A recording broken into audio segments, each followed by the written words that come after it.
Zack, man, you just don't care about me sleeping or getting any rest, do you? You keep dropping these trailers earlier and earlier. I'm gonna give you my thoughts to Army of the Dead's first teaser trailer right after the jump.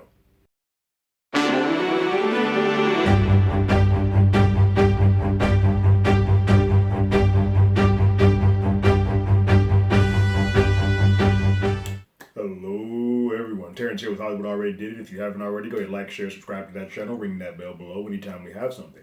You'll be the first to know. So Zach's been a busy guy, you know. He's doing his editing and re-editing and reshooting and recutting the Snyder cut for HBO Max. But while he's been doing that, he has also created a new zombie film called Army of the Dead, which is he's been working on for quite some time. It's for Netflix, starring Dave Bautista. I have a love hate with Zach. I think he's a visually stunning director. I don't think script wise he always makes when he writes it doesn't always make the best films. There aren't always but his 1-to-1 films. It's 300, Watchmen, and are fantastic. But my love with him all started with Dawn of the Dead. That's the film that I was like, who is this dude? Because I love this film. I own it. I watch it probably once every 8 months. It's one of those films I'm like, I can just pop this in and just have a good time. He started, or at least as far as I can remember, the zombies sprinting at top speed, which doesn't make sense, but gives them a lot more of a fear factor when you're making these type of films. So I'm excited to see him kind of go back to what where it all started with Army of the Dead. I think him getting away from the DC EU was probably one of the best things for me as a fan because I have not really liked the work he's done there, but the stuff he's done outside has been pretty top notch. Sucker Punch notwithstanding.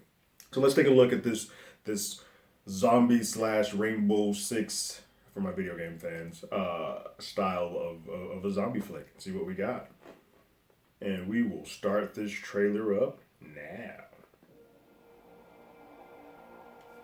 We're already dealing with daylight, which is something he's sort of gotten away from since Dawn. Because even in Sucker Punch, when there's daylight, it's muted.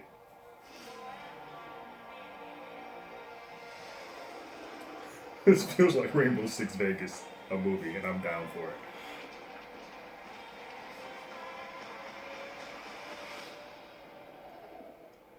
Yes, that's the one.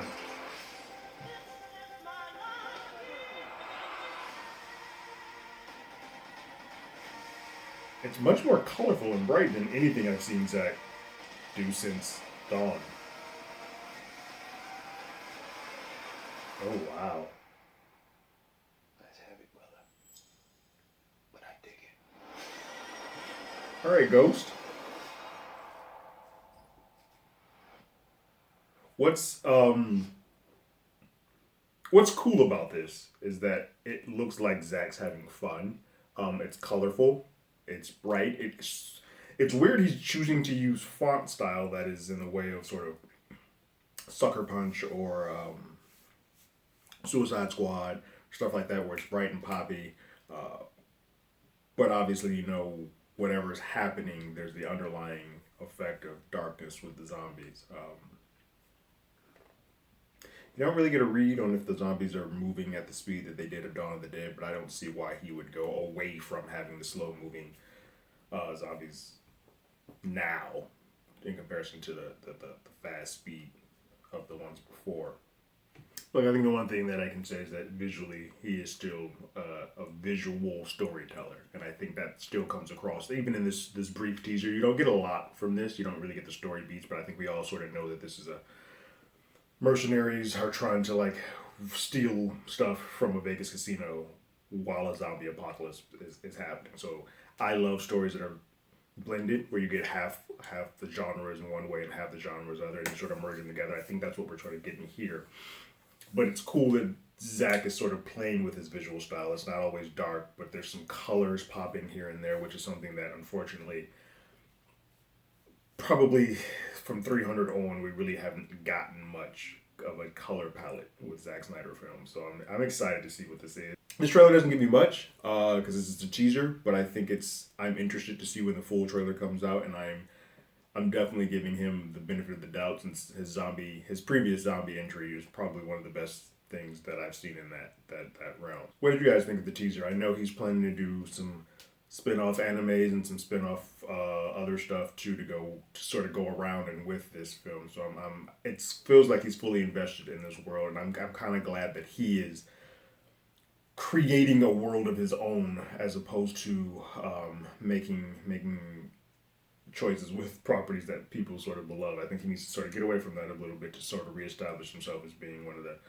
better visual directors that we have. But you can find us on Twitter at HollywoodADI. You can hit us up on email at HollywoodAlreadyDidIt@gmail.com. We also have a podcast with the same name. That's on Google Podcasts, Spotify, Apple Podcasts, anywhere that plays podcasts. We're there. We are doing a history of sitcoms through WandaVision that you can find with guest host Jamie Jurek, also here on YouTube.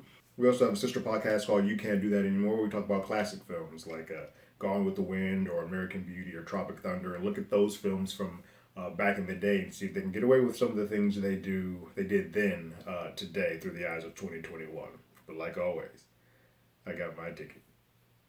You got yours.